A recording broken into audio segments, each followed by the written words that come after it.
Are we live? Tonight on Good News, Travel Fast. You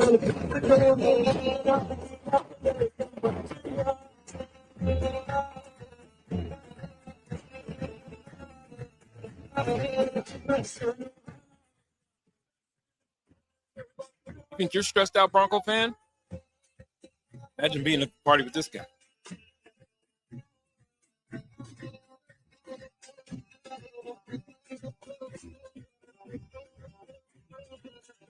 All that and much, much more on Good News, Travel Fast. Come on, let's go.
What's goody? What's goody? What's goody? What's goody? What's goody? Hello, everybody. Warren Lamena. Tea with truth. Times good news, travel fast.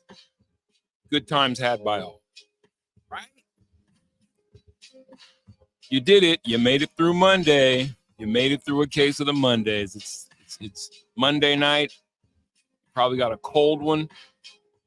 Getting ready to watch some football.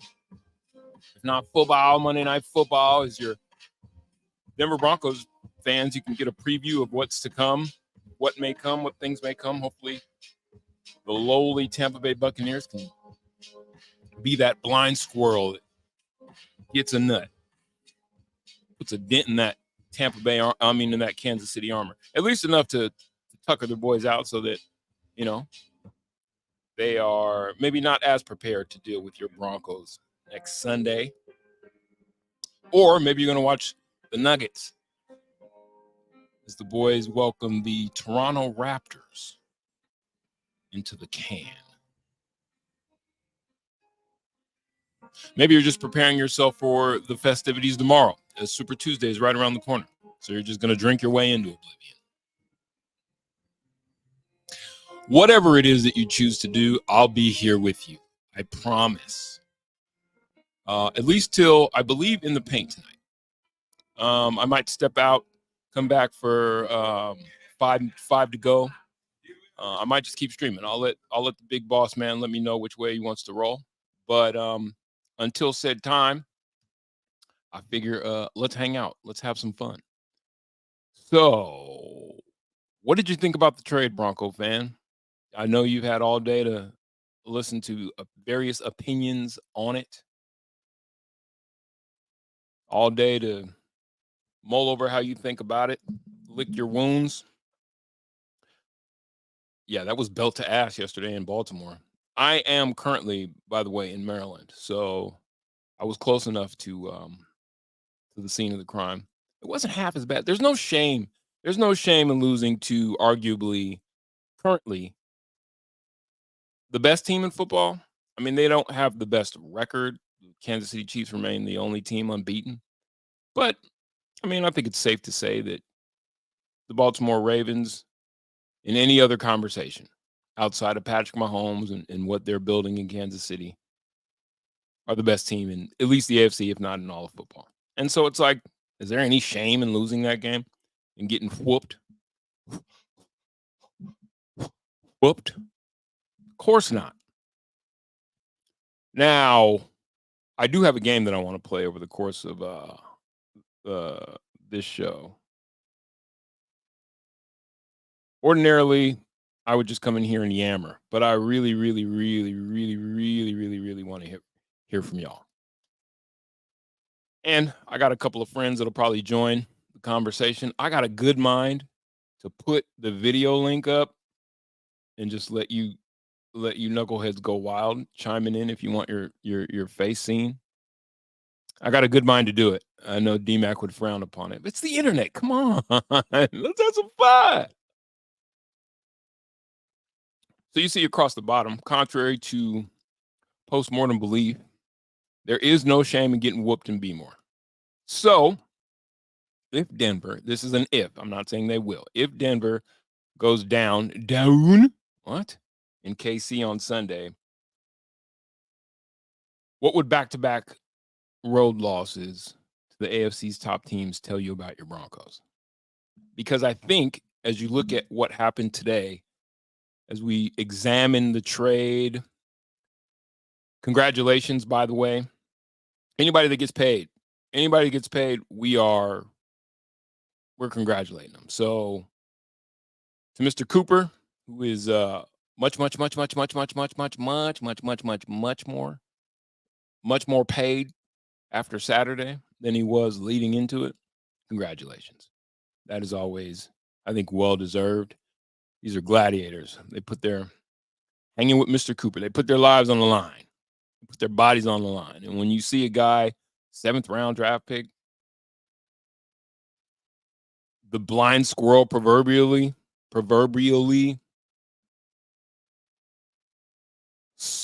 stuck it out. Ohio State guy, stuck it out, battled, made the team, made the squad, battled through injury, played his ass off, and got rewarded for it. You got to love that. Round of applause for that.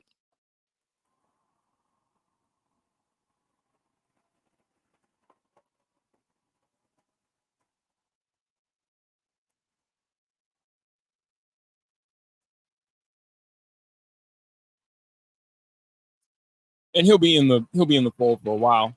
Now they've locked him up at 33, guaranteed. Yeah, damn, it must be nice. Doesn't it make you wish that you were just 6'4" and 260 pounds or so? Could run a 4.6, 4.7 40.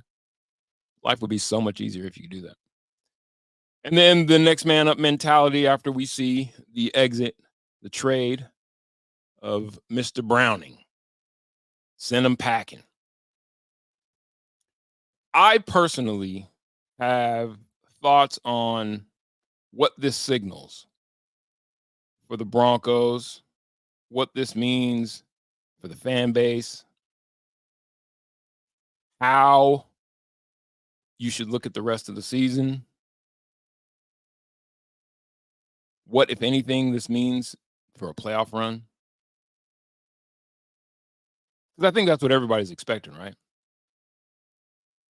The game that I want to play is know when to hold them, know when to fold them, know when to walk away.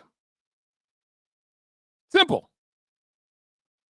You have to figure out over the course of a season how real are our chances to make the playoffs.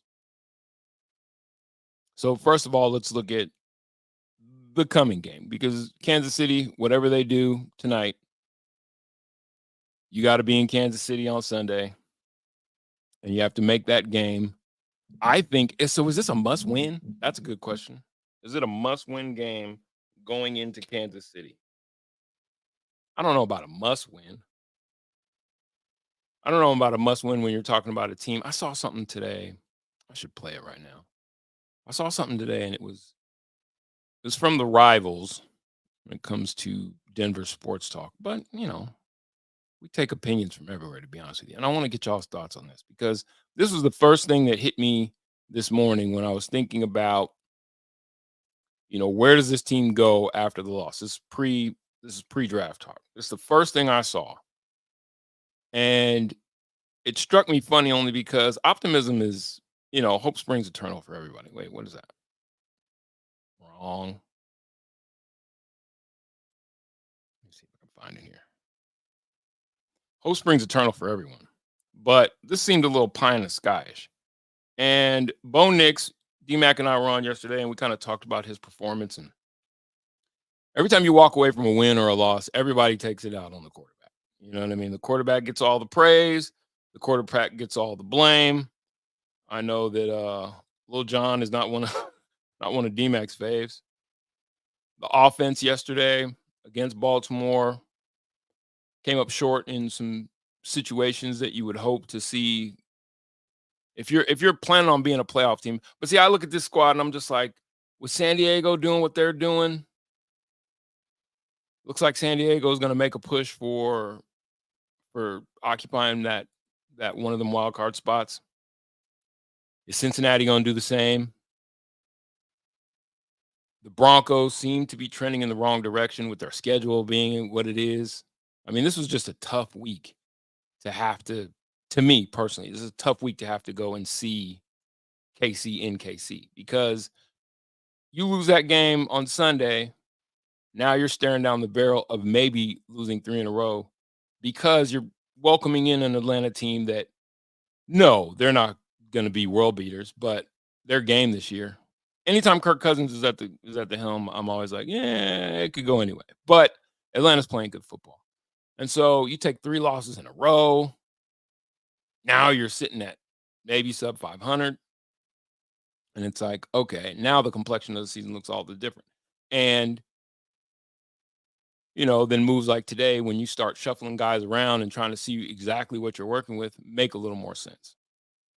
First of all, Jonathan Cooper, again, congratulations to him, to the Broncos, I think, for finding a guy that is going to be with the organization, making an impact for the foreseeable future. This defense under Vance Joseph, there's no question that they play lights out. You got PS2, a front seven that is more than formidable, and being able to lock up a guy who really did earn it. Like there's certain stories in sports that just make you like happy to be a sports fan, and I think his is one. I think Jonathan Cooper's is one. San Diego's Dan Felt's still their quarterback. No, he's not. But Jim Harbaugh squads, man, they run the football. So that keeps Herbert. It's Herbert, by the way. It's Herbert. Hebert, Herbert. They keep Herbert from, I think, his worst demons by being able to run the ball effectively. They play good defense. And that is a Jim Harbaugh calling card for any of his squads. And these two teams seem to be heading in different directions. And it might be a schedule thing. It might be solely attributed to the fact that the Broncos schedule, at least these next 2 games, it just set up funky. From Baltimore through Atlanta, it just set up funky. 2 back-to-back road games against the 2 best teams in the AFC. And then depending upon, you don't want to look too far ahead. They can't do that. I can do that. I can afford to look ahead because my ass ain't on the line. But all things considered, 2 tough games. Obviously, going into Arrowhead is never easy. This does seem like a Kansas City team that is more flawed than previous, but are they really when they're 7-0? You know what I mean? We can all talk about, they haven't looked all that good. Yeah, they're still 7-0. They're still defending. You keep going down and right now they're up 10-7 on the Bucks. None of that matters when you're talking about the champs. None of that matters. How they're playing until you beat them, you got to beat the best first. And so you come in back to back, you're licking your wounds coming off of a loss. The Broncos have shown that, their receiving core isn't all the way gelled yet. Their backs, you're not able to run the ball all that effectively yet.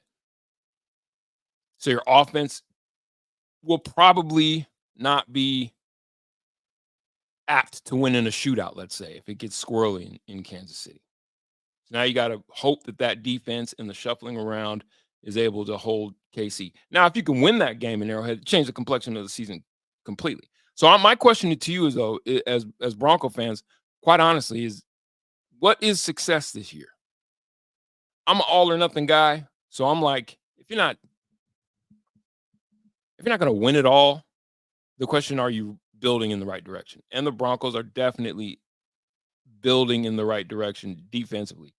Their defense is championship ready, or at least deep playoff run ready. The offense, it's going to take some doing. I saw this post, and it said that the Broncos are holding on to. I'm just going to play this for you guys out loud because I can't. I thought it would come up on my computer, but I'm not logged into that. I'm not logged into that one. This was odd to me though. This was odd to me because I don't know really where you got this from, but it was a comparison between Jayden. Let me see if I can find it. No visibility, no problem.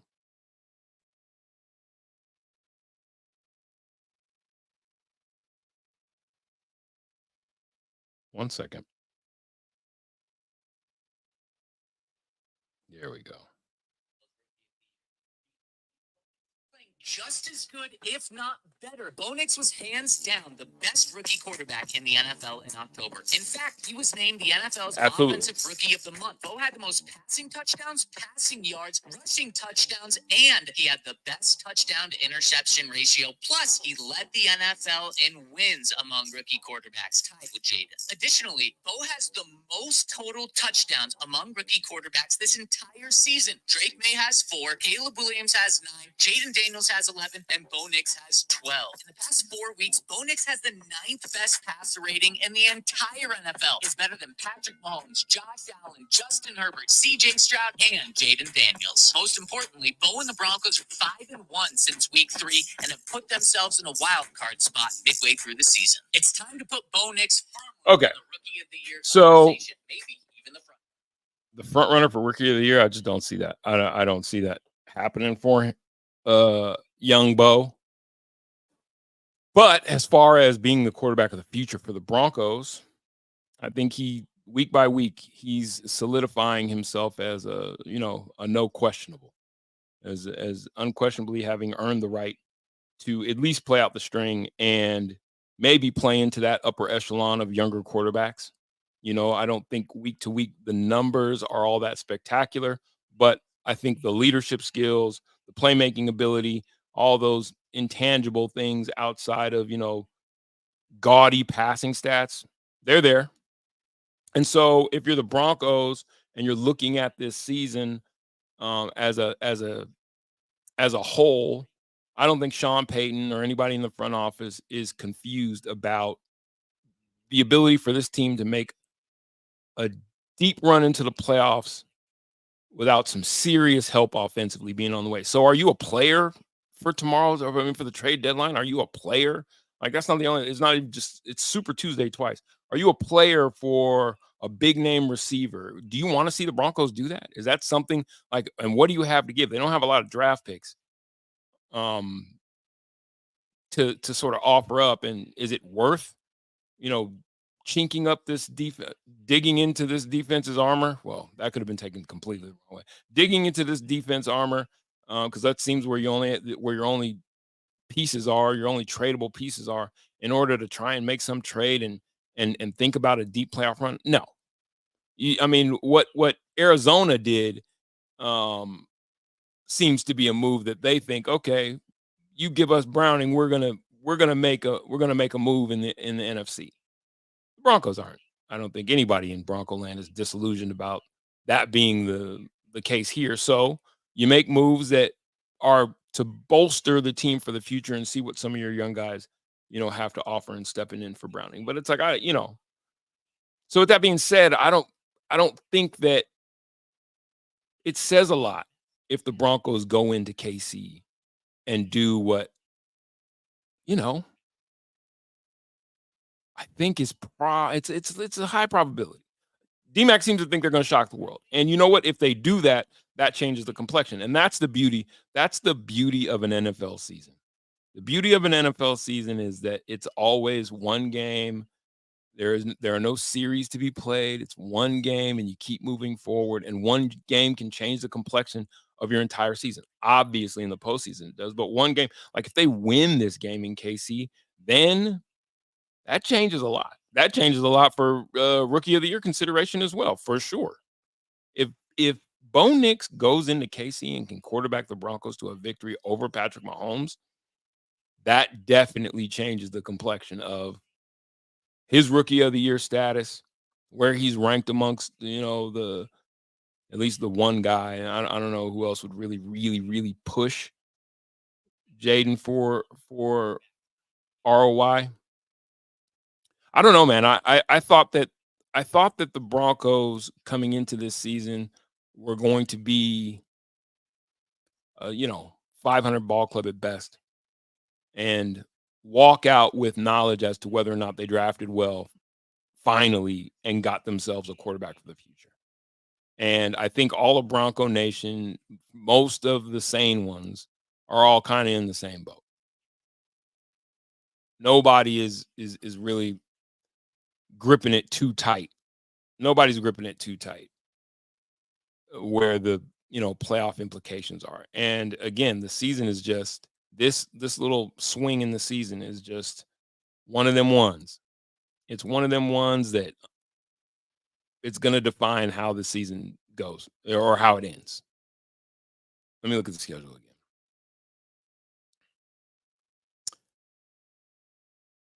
And don't. Football will do it to you every time, though. I have my allegiances to another squad, and woo, talk about belt to ass. The Detroit Lions are for real. So I feel your pain, and you think you're ready. You think your team's ready, and then you get in there against a squad that's the real deal, and you see the deficiencies, you see the difference in what it looks like, from a team that really is there and where you're trying to get. And when the disparity is that large, like yesterday's loss on either side, whether it was the Packers at the crib or whether it was the Broncos in Baltimore, when the disparity is that large, football can just kick you in the teeth as the fan because you're just like, oh, yeah, we're not close. It's like, oh, okay. Yeah, no, we're not that. And that's okay. That's a good place to be, because if you're a patient fan base and you understand what the mission is, as a fan base, the mission is, yes, every year, every fan base, for the most part, is like, we're going to the Super Bowl. But the truth of the matter is, you're not. Unless you're the Raiders. I don't think the Raiders fans are disillusioned like that. Yeah, they probably are. But for the most part, every fan base is okay. Cardinal fan doesn't go into a season like, we're going to the Super Bowl with our 5'0" quarterback. Now, love Kyler Murray's moxie, but meh, you feel me? It's like most teams, the job of the squad is to give you hope that within the next 4, we're building, we're headed there. And then the job of the fan is to be demand the best. Don't be delusional. Right. And so there's no shame in coming out of Baltimore with your head in your hands after the Ravens put belt to ass. There's be no shame in losing back to back to the two best teams in the AFC, as long as I think you see the squad playing at a clip that's like, all right, we're heading somewhere and doing things. Shout out to General George Patton, making moves. Nothing too, I thought that, like, again, the contract for anybody, for a guy, a 7th rounder, to be able to realize his dream and start in the NFL and then get paid, you know what I mean, for his exploits, is just always, to me, good to watch. Because these cats, I have a conversation that I'm going to have with a former college athlete. I like to delve more into the sociological conversation of sports, because at the end of the day, the wins, the losses, the numbers aren't nearly as compelling to me as everything surrounding these sports, everything that surrounds them, and why we watch, why we love to watch. What is it? This gathering, what do these things mean in our lives, and what can we take from the athletes that we watch perform at such high levels and apply to our own lives? Those conversations interest me far more. Yeah, watching the games is fun. That's the cream, right? Um, but the real bonus for me is the sort of human interest side of it. So when you see a guy, when you see a guy work for it, work for it, like Jonathan Cooper did, and then be rewarded for it, especially on a team that, quite honestly, again, the Broncos defense and Vance Joseph, they're for real. Yesterday was, I don't think was yesterday was indicative of how good this defense is either, because you were up against it. You're just up against the buzzsaw. Lamar Jackson is him, 100% USDA grade A Himothy.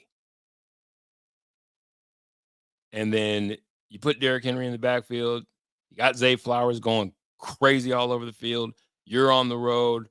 That team is just, they are Cinderella, or they're the bridesmaid, I guess, to Kansas City's bride.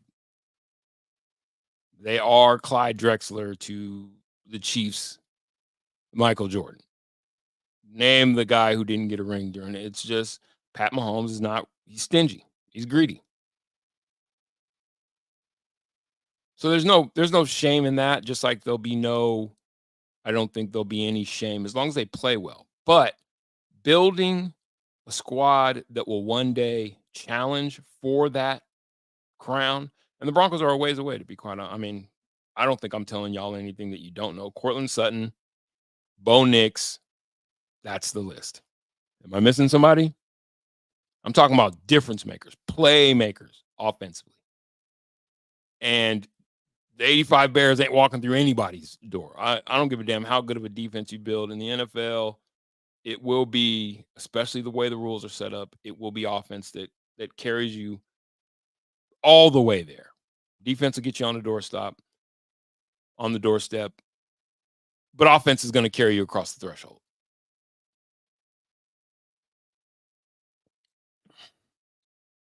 And having to consistently put up or shut up offensively in a league that just keeps getting more and more firepower, more and more firepower. You gotta do a little better than Lil John and co. as a receiving core. I don't know particularly if the Broncos need 100-yard a game back or running game, but better than what you're seeing. Much more to take some pressure off of a young quarterback who I feel like gets a bit of the happy feet. So all the way around, I thought, and what they were able, because think about what the Broncos did with Jonathan Cooper, and think about the fact that they got 3 now sixth rounders. So they got a first, a second, a third, a fourth. They got 7 picks in this coming draft. First, second, third, fourth. I don't think they have one in the fifth, and then 3 sixes. 666, the mark of the beast. 666, mark of the beast. Well, you turned a 7 into a guy who was worth $33 million guaranteed and $13 million a year. 5.5 sack guy. On pace to get 10. Double-digit sacks from 7th. So it's like, okay, where does that put you in the timeline? I wouldn't be mad at, let me look at some of these trades that are out here. Possibilities. I was looking at this earlier.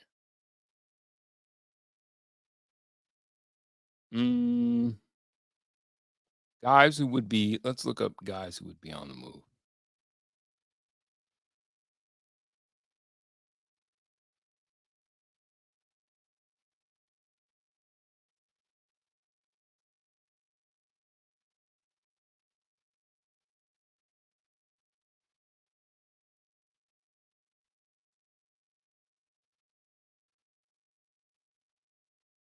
Christian McCaffrey's about to be back for him.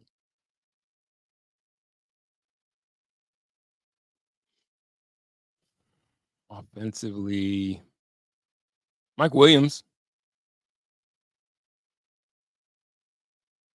Adam Thielen.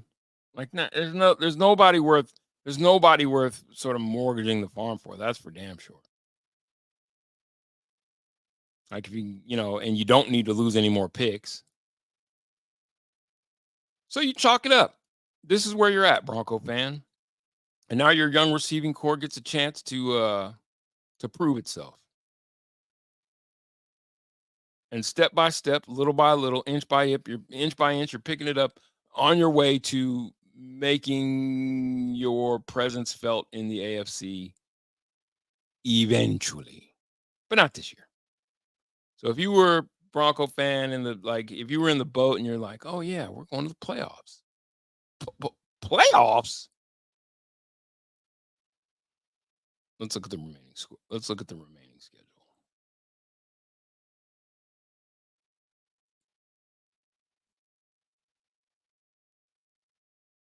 KC, Atlanta. Let's say you're 1-1 there. So you're 6-5 when you bring the lowly Raiders and when you got to go to Vegas to play the Raiders. That's a Vic. 7-6. I mean 7-5, excuse me. When you welcome in Cleveland, let's give them a win there. 8-5. Maybe hold on. Yeah, this is where it gets tough though, because I think Indy, despite what we saw from Joe Flacco, that's a push game for me. Both of these teams seem like they're kind of in the same boat. The Broncos and the Colts. You got to go to Los Angeles and play the Chargers, a Chargers team who's just getting better. They just keep getting these. Like that last 3 games of the season are the ones, again, that will, I think, end up even in the score. Bengals are just getting better. Then you got to welcome KC home, and KC will be on the,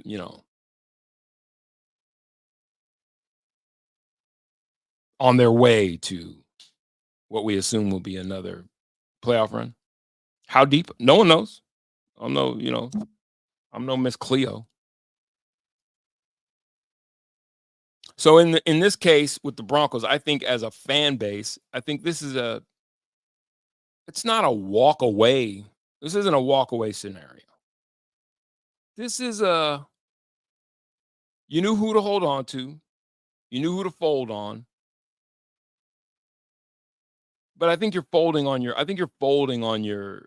if you're a Bronco fan, I think you should fold on the instant gratification of saying we're a playoff team. If you don't have a chance to win. I always feel like that.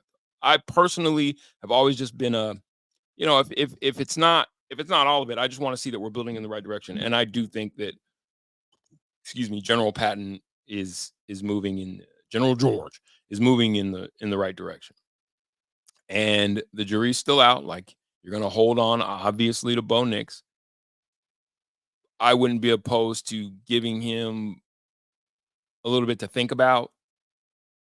Well, no, because you still don't have the horses. It's not like, like changing him out or not developing him doesn't help because you just don't have the horses. And so you go heavy on trying to develop some or bring in some talent for him to work with offensively.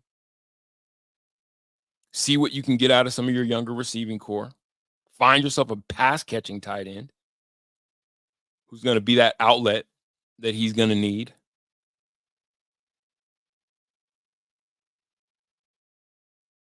So I just think on this season, you got to fold your playoff hopes. I just think numerically and the way that things stack up, it's just not in the cards. Ha ha ha. Hey, Oren, crack a Keystone Light for the old days. I wish I could. I have a protein shake. I don't drink anymore. I put down the booze. Stop boozing. Last time I drank was New Year's. That's not. I had one after that. New Year's this year was the last, and I wasn't even really drinking before that, but it's New Year's. You know, you tell yourself that all the time. Like, it's New Year's. Come on. You can't bring in New Year's without having a sip. And we had a blast. I didn't have any problem with it. But yeah, I put down the booze. No more Keystone Lights for me, bud. If the Broncos lose in KC, let me see. They're at worst a 7 seed. You sure about that 5 minutes? If the Broncos lose in KC, they're at worst tied for the 7th seed with the hardest part of the schedule over. The Cincy and Indy games are the must wins. You think the hardest part of the schedule is over at that point? I think it's only just begun. I think because of the deficiencies. I'm not talking about no, I'm not saying that LA is a world beater. Cincy's a world beater. I'm just saying that those teams are trending up. So the last thing that you want, if you're going to scuffle, because let's say in the next 3 games, you hope you go 2-1. That makes the Cleveland and Indy games that you just can't afford to drop either one of those. Because that backstretch, I don't see the Broncos coming out of that better than 1 and 2. Because you're talking about 2 teams, I think, at home in LA and Cincy that are just trending up. Cincy could still fall apart, but Joe Burrow he's one of them ones. See, that's the whole thing for me, and I'm the layperson. I'm not your. I'm gonna be honest with you. I'm not your rotostat. I'm not that guy. But I have a great eye test. So and I'll put this to you. Does Bo Nix pass the quote unquote sight unseen eye test as far as being one of them ones? Like Himothy. And to a greater extent, how many quarterbacks have we seen develop into being one of them ones? The no doubter. Like out there, does that happen often? That a guy comes in and it's like, he's all right. And then he develops into being one of them ones. You could say Tom Brady, but that's not even really the case with Tom Brady, right? Because as soon as he stepped in for Drew Brees, they just started winning. I mean, for Drew Bledsoe, they just started winning. I'm trying to think of a quarterback who I've seen that wasn't like, I'm not talking about one of the system guys. I'm not talking about one of those guys who podunked his way through a system and was able to, take a team far based on his inability to not fuck shit up. I'm talking about one of them ones. Not everybody's gonna be Lamar Jackson, not everybody's gonna be Jayden Daniels, but as you can see, like Stroud in Houston, there are them ones who are stepping in and you're like, oh shit, he one of them ones. And then everybody else, really, quite honestly, is just fiddling around. Like Jordan Love in Green Bay. Looks to be one of them ones, but he makes those type of mistakes that you're just like, them ones don't do that. They're not careless with the ball. So with Bo Nix, I guess I look at it and I don't know what it is. It just doesn't seem it's squirrely. He's hard to get a hold of, and he likes scrambling. He loves to scramble.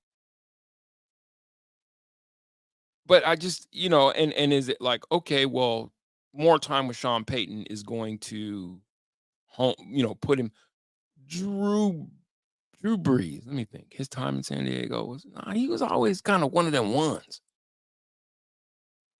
And the minute he stepped out of Purdue, I'm just trying to think of those quarterbacks who developed into, and so I'm not telling any secrets, especially in a league that consistently moves further and further away from valuing running backs. If you ain't got one of them ones, if you don't got a Himothy at quarterback, you're still looking.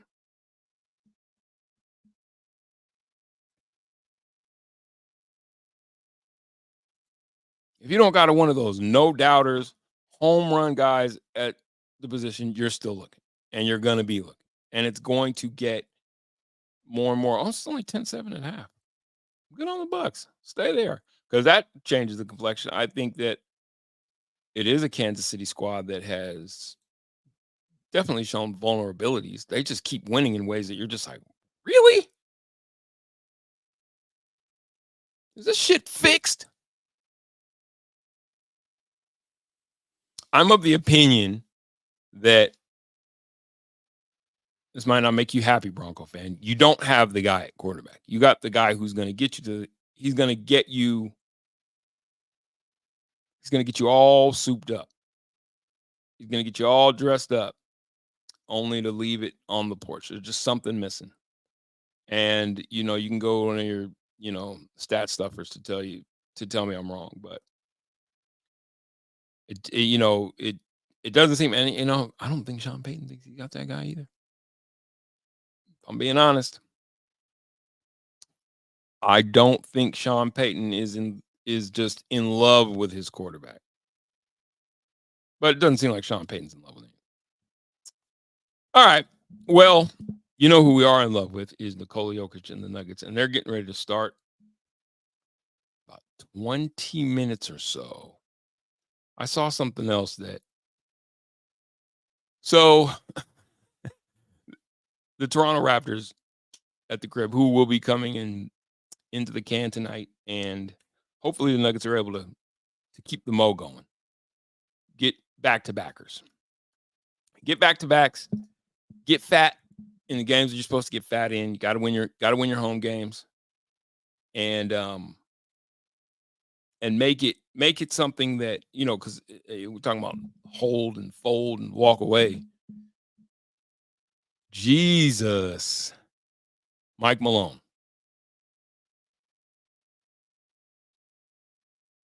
This Nuggets team as a whole has a great starting five. There you go.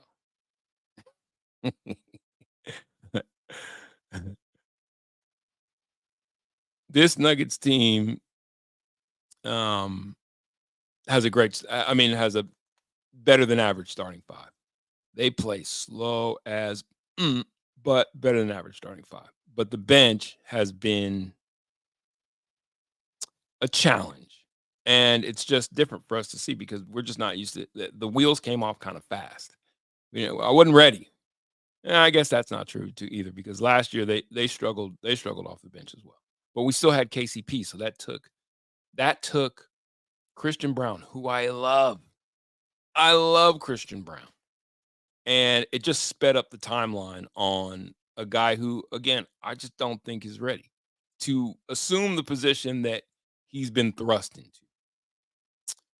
And personally, I look at Christian Brown. I'm sitting here talking about what Bo Nix is, whether he's one of them ones, whether he's a him or not. Christian Brown is arguably, I think he would always be in a conversation for, for sixth man of the year. This is the guy I want to get to. You hold right there, bud. But there are deficiencies, there are gaps, there are holes in the game. And with that being said, it's like my same opinion that I have of Peyton Watson. I don't need to see a lot to know whether or not, one, you've been working on your game, and two, whether there's certain aspects of your game that you possess, and certain things that it's already baked into the cake. It might be too late to try and add certain facets to your game. So we're talking about jump shooting, and that's just a matter of staying in the gym. You know, it's always baffled me. This is going to sound, there's no other way to say this. Okay, so I'm just going to say it. It's always baffled me, like Christian Brown's inability to regularly hit an outside shot because he's got the complexion for the connection. Not to say that there's not great athletes. I'm just saying, I just assumed, Rock Chalk Jayhawk, a guy that would, step in and be able to, you know what I'm saying? But it's not. It's not his game. He is more of a drive the lane and cram it all the way down a Frenchman's throat, which I love. I love that aspect of Christian Brown's game. That helps. It's very helpful. But in the Nuggets style of play, guys who can space the floor and shoot are really, really, really helpful to Joker. Guys who dive and make sure that they're making themselves available for Joker's tremendous passing ability is also a part. But I saw something with JJ Redick that had me looking at Mike Malone. So I'm talking about guys that you know when to hold, know when to fold, or when to walk away. Here's my question. Same question. Because it's the team is what it is with the Nuggets, and I don't think you're not going to be able to get a lot for anybody anyway, so you're kind of stuck with the guys that you have. Where are we at with Mike Malone? A lot of people are calling for his job, and I'm just asking the question. I'm not here petitioning ever for anyone's job, but where are we at with Mike Malone? Has the milk gone bad? Are we in a position with Mike Malone where maybe the message isn't resonating?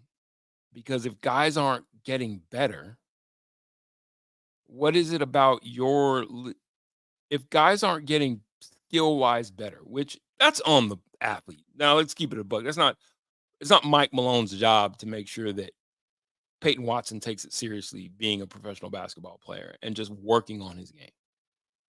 Or that Zeke Naji do whatever it is that Zeke Naji is not doing. I still don't get the Zeke Naji thing. Hopefully we see more of Zeke tonight. I think the thing about Jamal being out in concussion protocol is that, well, now you just got to start pulling guys off the bench. We got to have Hunter Tyson get minutes because you're just short another guy that you would otherwise be burning out. So you're going to have to play these other guys. And so the hope is that, we see what it is that Zeke Naji can do over extended minutes. See what Hunter Tyson can do over extended minutes. See what Peyton Watson has been working on over extended minutes. Although I just haven't. We've seen the thing with Peyton, and I think it is what it is. He's an athlete, great. When I say great defender, it's always in basketball. It's just always like, you know what I mean? Like great defender is thrown around for guys who are active on defense. The greats come along once in a generation. Anyway, this Nuggets team needs reinforcements in a bad way already, and that's tough to say this early in the season. Russell Westbrook, he's come in. I do think that Russell will get better over the course of the season. I do think that Russell Westbrook has another gear in him. If it looks like, oh shit, I got a chance to get a chip. I think that there's another gear in there. I think that there is still gelling that needs to happen. But I think we've all watched this Nuggets offense. And sometimes, I don't know what you guys feel about it. It's just brutal to watch sometimes. It's hard to watch when you're just looking around and you're counting the guys. And I get it, and I've heard all the things, Michael Porter Jr.'s jump shot, and I believe it. It's not that I believe it. You see it. The seeing's believing. Beautiful jump shot. And these last couple games, we've seen he's kicked it into gear. Okay, cool. But now it's just, it's really just a numbers game. Same thing that the Broncos are dealing with. It's just a numbers game. At a certain point in time, where's your offense going to come from? And what can you count on? Not even where's it going to come. What can I count on? What can I count on you for night in and night out? What are you going to give me as a professional basketball? And at the end of the day, it's like it's 115 point per game league for the winners.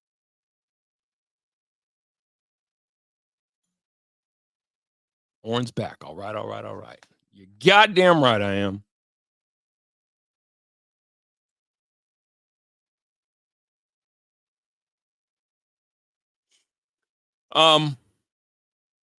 And so I keep coming back to, well, the players are who they are. And Calvin Booth is kind of he's kind of hamstrung. You're saddled with what you saddled yourself with. That Zeke Naji contract is like fifth highest player on the squad, huh? Let's look at the Nuggets payroll.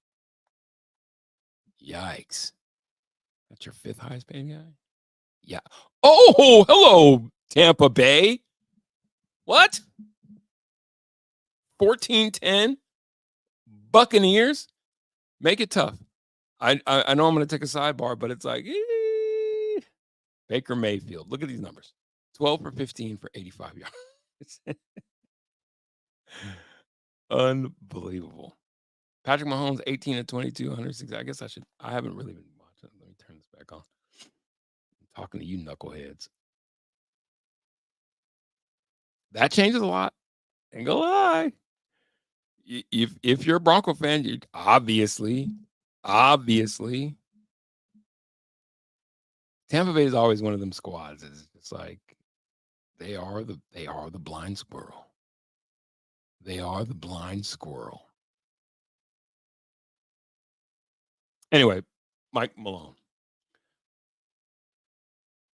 The Nuggets as a franchise, I don't even know. Mike Malone. I count Mike Malone and Calvin Booth in the same bucket of. Well, let me rephrase it, because both are champions, well earned.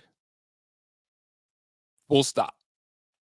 Can't take anything away from the job that they did, and because of that, you've kind of afforded yourself the right to work your way through it with your guys.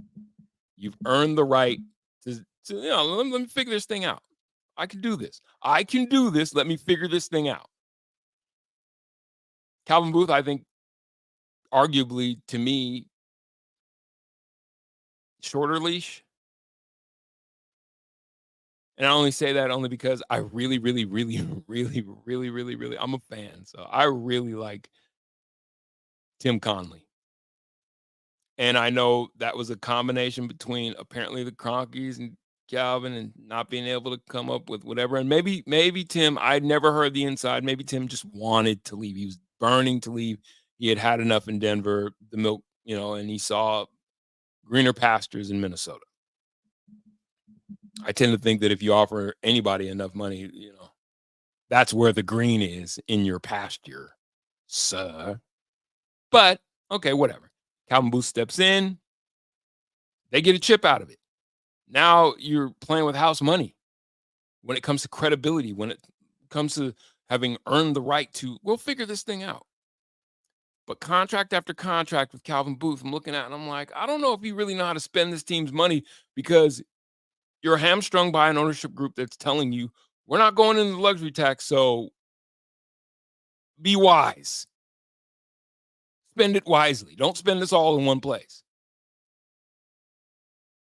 You're throwing money willy-nilly around at guys who are, when they're performing, of course, Michael Porter Jr. looks worth his contract when he's performing, but when he's not, for a guy he's getting paid like a guy that's not that singular in ability.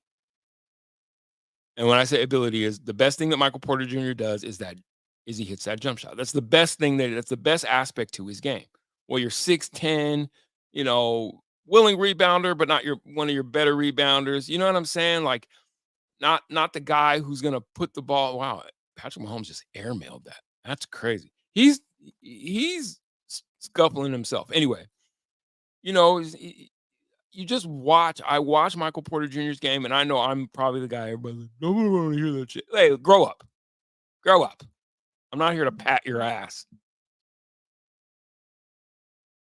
That didn't come out exactly the way I said. I'm not here to rub your back. I'm here to I kill you with truth.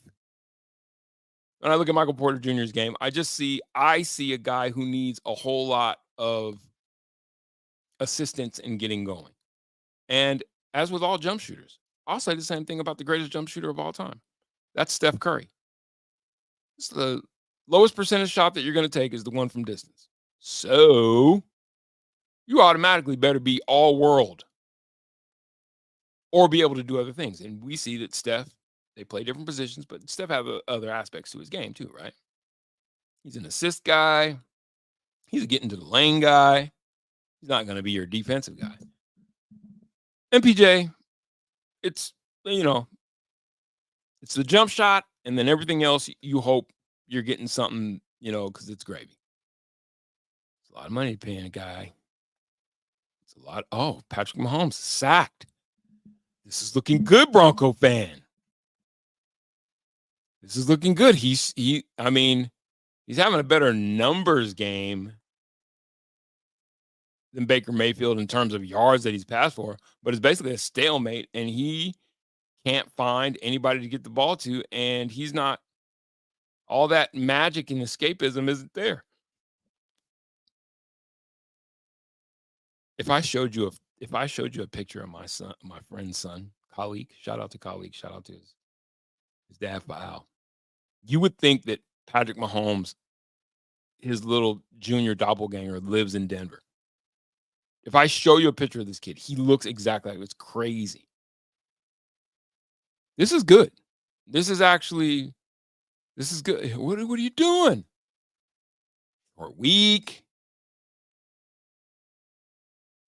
What are you doing? What are you doing, Pat? Don't go blaming your guys, man. Anyway, back to the Nuggets. So Calvin Booth gives, let me pull up the Nuggets.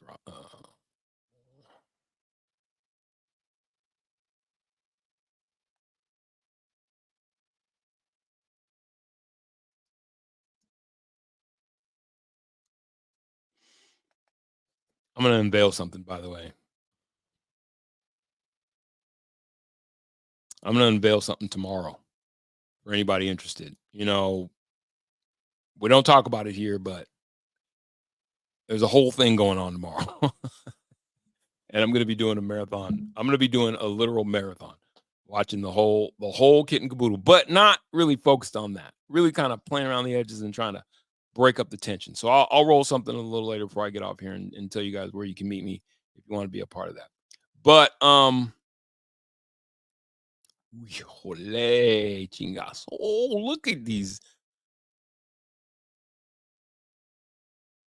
The thing that stands out to you is this number here from Michael Porter Jr. It's just that. It's so the value. It's always about value. I can say the same thing about Jamal Murray in a certain regard, but not really, because Jamal is Robin to Jokic's Batman. But when he's playing as badly as he's playing, well, because Jamal, the deficiencies, and everybody's going to have them. So this is what it is. There is no, God has yet to have made a perfect basketball player. The closest he's ever gotten to is Kevin Durant. And there are huge holes there because, one, he's a surly asshole. And two, I think you could say that, he's not the greatest defender. He's willing, but he's not the greatest defender. Zeke Naji, I just didn't know he was making that kind of cash. Good for him. Not a lot of contracts that are going to get taken off your hands. So now you're hoping that guys like Deron Holmes comes back from pretty serious injury for a guy who, has game. Deron Holmes can hit an outside shot, but his game's in his legs. Julian Strawther, now you're hoping that you need these Nuggets to come along for me to look at Calvin Booth and say, you can stay. It is completely based on whether or not Mike Malone can get the most out of these young guys and, be able to pull the best out of guys like DeAndre Jordan. You've got so many dead contracts on this. I mean, Jalen Pickett's only $1.8 million, but bye. I don't like the thought of just having guys hanging around on the bench and we don't get to expect anything of these guys. I don't like that. That doesn't sit well with me. That's not optimum, nor is it acceptable. If they're not guys that are going to contribute, you just as well get them the hell out of here. But the problem is their contracts. So that's why I look at Calvin Booth and I'm like, I don't know, dude. You've been shopping for the groceries, man. You've been shopping for the groceries, and this is what we got. This is what your coach has. But then you can always look at the coach and be like, well, he's not he's not activating guys who I think could help. Like Zeke Naji has shown to have an all-around type game, rebounds the ball well, shoots well from distance. I don't need him taking threes. Can put the ball on the floor, get to the rack, active, athletic. It's like, okay, but whatever the problem is between him and Mike Malone, it's serious. How many minutes has this dude played this season?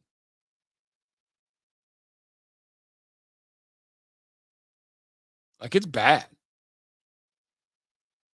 I mean, is his attitude just that porous? Well, he's getting minutes. Oh, that was preseason.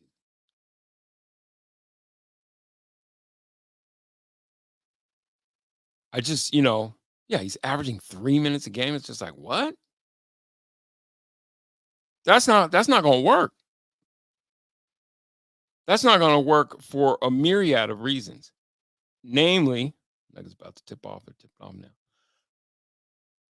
That's not gonna work for a myriad of reasons. Namely, because if this team is to have, if Nikola Jokic, if we are to see his best years not wasted, he's gonna have to get spelled. He's gonna have to have help. Keep going, Tampa Bay. Hell yeah. This is good, Bronco fan. For every minute that they make KC expend energy to have to work for it, now you got two Chiefs. You know what? I never want to see anybody injured. You got 2 Chiefs down with injury. Every minute that they make KC work for it is a minute in favor of the Broncos having. So you're saying there's a chance?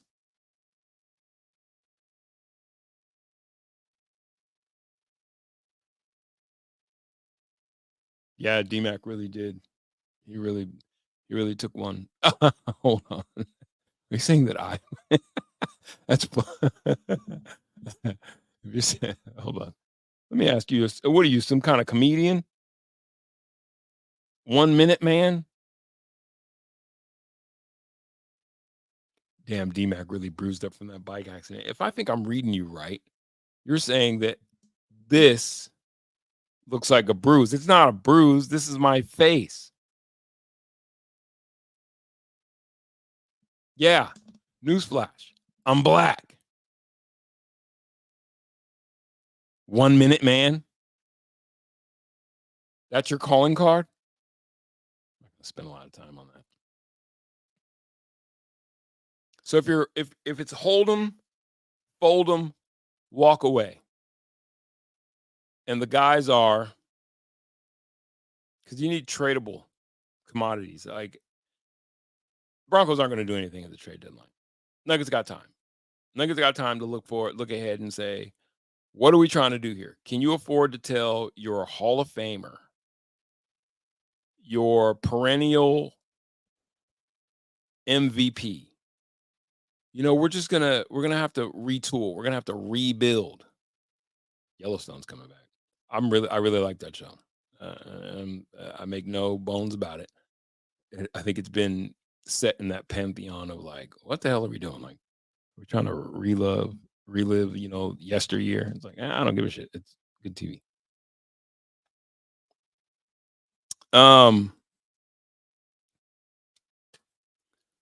Who are you? Are you gonna go to Joker and say, hey, we're gonna take a couple years trying to figure this thing out, big guy. You just be patient. Can you? I mean, which to his credit, I don't think that'd be something that Joker would be like, get me the fuck out of here. He doesn't strike me as that guy.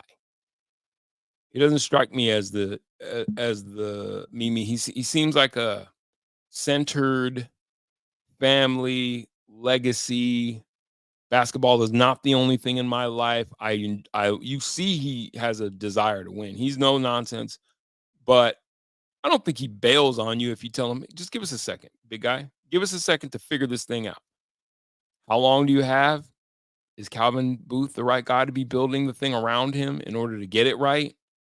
What do you got to do to move that? Because now you're talking about having to do things like package up a perennial, piece of your puzzle. If you're talking about guys like Michael Porter Jr., how do or Jamal Murray, who's, the injury thing could scare a couple teams off. You'd probably have to put together quite a package to bring something back. And then you got to draft well, and you got to hope Deron Holmes turns into a guy. You got to hope that Julian Strawther turns into a guy. Julian Strawther, I do think will turn. I think he'll continue to get better and turn into a guy, a serious guy. I think, in the NBA, a rebuilding process, when you have a Hall of Famer, the rebuilding process could be 2 seasons to where you're literally right back in the conversation. If you got a guy who knows how to go and get a guy, if you've got an ownership group that's willing to say, hey, okay, we see what we're up against. Okay, you need a little more. But I think that everybody is turning and looking. So back to the question on Calvin Booth. It's just hard for me not to feel like, but you always want to look within the organization, or you want to go and pluck somebody from, like, does what's happening in OKC seem like there's a guy that's been there for Sam Presti's tenure that you like enough to say, I want him shopping for my groceries? Because again, these are really bottom line issues. You either can evaluate talent and find it, or you can't. You either have a plan for how you're going to surround Joker with the style of basketball player, I think also that would fit him, because it's not just getting guys. You got to get the style of guys. So we're talking about guys, I believe, who are multifaceted, because contrary to popular belief, I think you need a guy. If you got guys who are used to setting screens, putting the ball on the floor, not just creating for themselves, but creating for other guys, being in an offense that is fluid and moving. That's why I brought up JJ Redick. There's this. Let me show you something.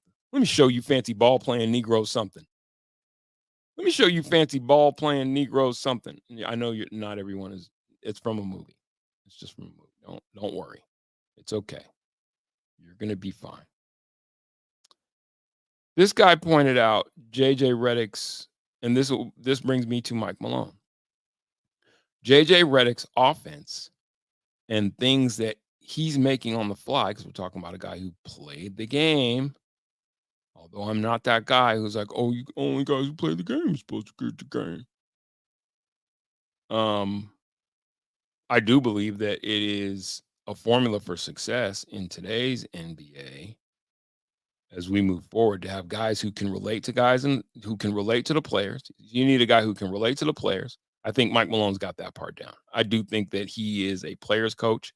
That's the problem sometimes with being a player's coach, is that when the message goes bad, it usually goes bad on the players that goes first, because they don't command. It's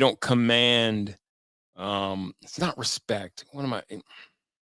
There's something missing that a no nonsense guy, and I know his name is always thrown around, and thoughts and prayers are, with Greg Popovich. I just love him as a guy, and I know he had a health scare. A guy with a system, a philosophy. You know what I mean? Who knows the game. It's really just about, it's really that simple. Do you know the game or not? Let's see if I can find this. Fucking Drake. I'm coming to him. I can't not give him a piece, because boy, is that a let's see. It was such a great camera.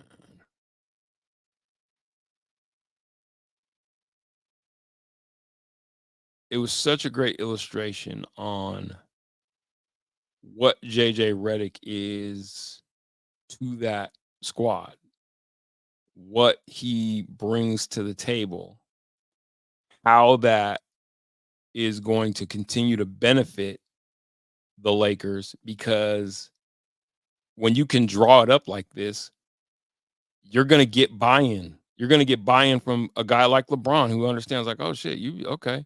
And they worked together, he and LeBron. So that's not, on the podcast. So it's not like LeBron didn't know that JJ could draw it up. Give me 1 second, y'all. And it's just such a, it's so it takes tons terribly feeling like it's terribly missing in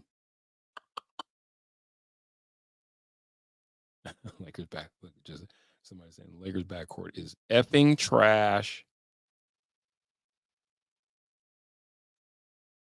I don't know if Mike Malone's, trust in. I don't know if Mike Malone's trust in older guys is enough. I think even those guys are looking at him like, just give me some fucking help. They look, oftentimes in all of these games, I think what's so disconcerting, and it's not, is it panic button worthy? Kinda. What's so disconcerting, I think, about the Nuggets is they look tired already. I know they won. I know. I get it. Yes. They're coming in off victories, but we're talking about long haul. We're talking about big picture items. Where's my damn folder?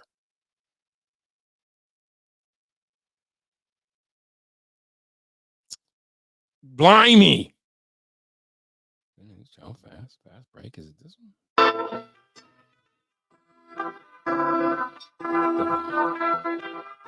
be like, no. Gntf. Let's see if it's this one. Why did it go? 5, 4, 3, 2. I let one go. No. Ball looks. It was such a great illustration of. Let me see if we can find it. JJ Redick drawing up plies. JJ Redick drawing up plies.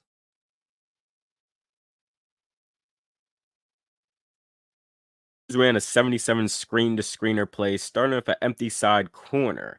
D'Lo receives 2 screens going left. Dalton Connect will come up from the weak side low post and back screen LeBron James's man. This would create a cut and lob for him, but the Wolves switch the screen, and then now this turns into screening the screener. Connect will come off a down screen from the big. Gobert doesn't play the screen high. McDaniels trails on the play, and Connect gets a good look for 3. Ran a 77 screener play, starting. Do you see a lot of that in the Nuggets offense? That's that would be a simple question that I have for y'all. Do we see a lot of and it's always skill set. It's always going to be a skill set thing. What are guys good at? But if you're talking about a guy with just such a sweet jump shot in Michael Porter Jr., then I'd like to see him coming off a couple screens and a couple more curls and guys setting those screens. Who else is in your offense is capable of doing that? Is that something that, Jamal Murray is capable of doing from time to time? I know it's not his interest. He would rather have the ball in his hands and dribble the air out of it. Love Jamal. Love the Jamal. Huge fan of the Jamal. Not so much of the dribbling, not so much of all the excessive dribbling. The excessive dribbling isn't, my favorite. But here's it. Go hard on them dudes. Salute. Great attention to detail to the game plan. When we play with pace, we can get whatever we want. After the Lakers won their season opener game for it's it's a coach's league coming shortly. Guys who understand how to let these guys play professional, freewheeling basketball, but still draw up something. And I just feel like it's going to take younger coaches. It's going to take the next wave is going to be everybody's going to be looking for a JJ Redick. And that leaves a guy like Mike Malone, who is, because of his dad, he's an old school guy. That's where a lot of this I don't play younger guys shit comes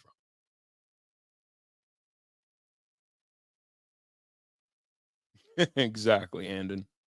This is going to be looked at and people are like, oh, that's hyperbole. It's not. If you watch the games, if you're watching and you're not just, oh yeah, Nuggets. If you're watching the basketball, there's times when the Nuggets offense is brutal to watch. It's frustrating for me. And yeah, I'm a grip it. I'm a grip it guy. I grip it a little tight. I ain't gonna hold you. It gets a little, I get a little tyrannical with my expectations, but I don't think I'm expecting anything unreasonable for the basketball to look not like a struggle. I don't think that's asking too much for it not to look like everybody outside of Joker just doesn't really have a handle on how to play together or play the game, or like anything was put in place for them to follow, like any plan was put in place at all anyway. Again, that's a Mike Malone thing. And at this juncture, we're not talking about a team that hasn't won a championship. We're not talking about they're a young team. They're just trying to figure it out. The Nuggets, they're definitely not one of the younger teams in the game right now. Peyton Watson's on the floor. See, like, it's not just Peyton just tried to set a screen for MPJ, and he runs away from it as opposed to running to it. There's a working down low. Listen, man, everything is on the table for certain guys to prove that there are other facets to their game, where the Nuggets are concerned. It is literally on the table for guys like Michael Porter Jr., who's a relatively young guy, to prove that there are other levels to his game. And that is going to show up. That's going to show up in the individual moments.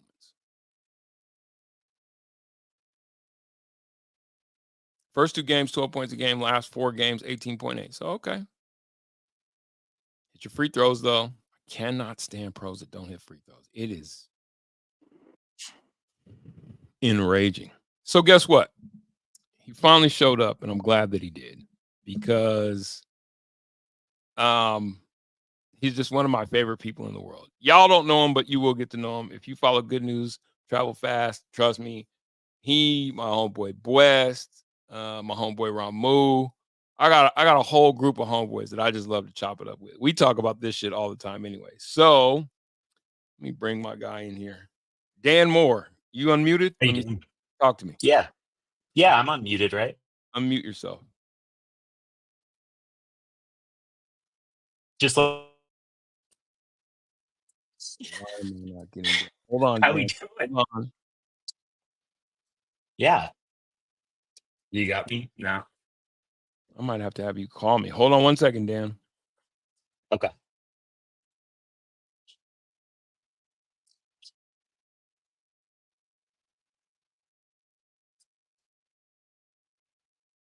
me see if this works. Dan, talk to me. Can you hear me now? Yeah. Hey. Just let me know when we go live.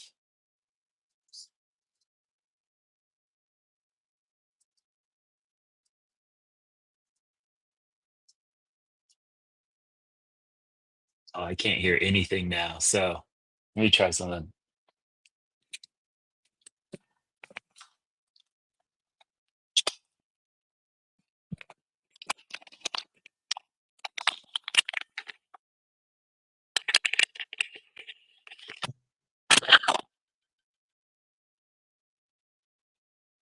What about now, Dan? Now I can hear you. Can you hear me? No, I'm not getting you. Hold on. Come on, dude. Say something, Dan. Can you hear me now? I can hear you now. Hey, are we good to go? Did we figure it out?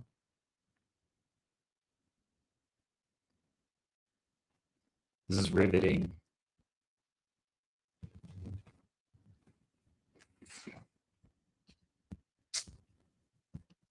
I'll come back. I'll try coming back in.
it's almost like, let's see if we can get Dan back in here.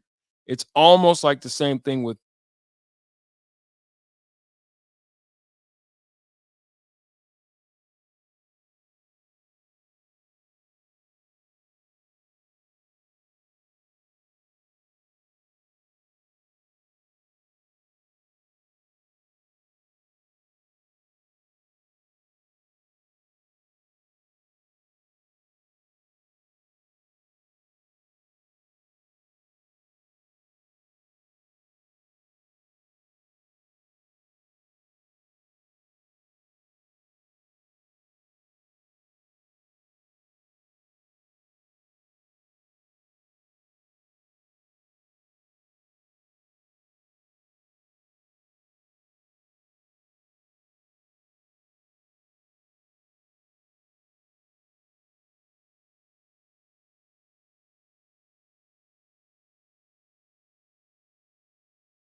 yo.